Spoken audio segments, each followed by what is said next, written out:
Is the second episode of A Knight of the Seven Kingdoms any better than the series premiere? Well, I'd say it's probably just as good. It still features some comedy that doesn't really work for me, like opening on a shot of Sir Arlen's manhood, but the characters really carry the story being told. I love how endearing Dunk really is, so the fact that no one remembers him or Sir Arlen did make me feel pretty bad for him.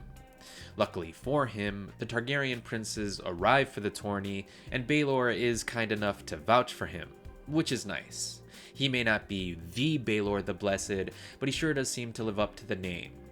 Plus, I like seeing the dynamic between the Targaryens, especially since these characters are dealing with the relatively new loss of not having any dragons.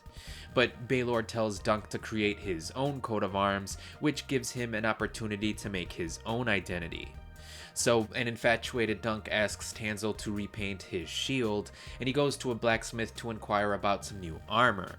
Unfortunately, he doesn't have enough money to afford any armor, so he's forced to sell one of his horses, which is probably the saddest scene in the series so far. If Dunk does manage to make some money from the tourney, I really hope he'll be able to buy that horse back.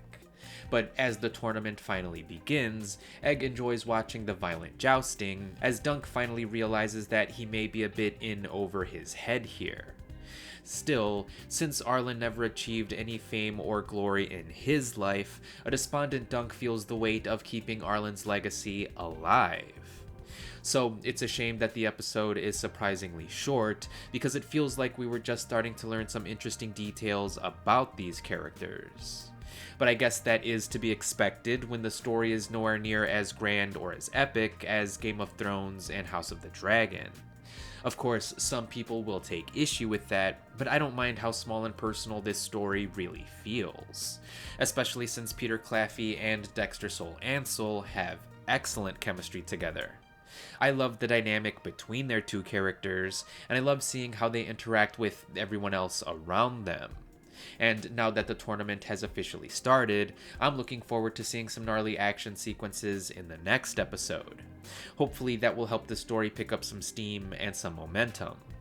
So while this episode didn't feature a lot of development or forward progression, I can't deny that I did happen to enjoy it. But if the series premiere didn't really work for you, then I don't think this episode is going to do anything to win you over.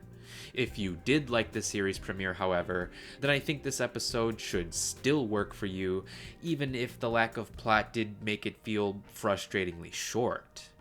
Regardless, I'm still invested in the story being told here, so I personally can't wait to see the next episode. But be sure to let me know your thoughts on episode 2, and as always, thanks for watching.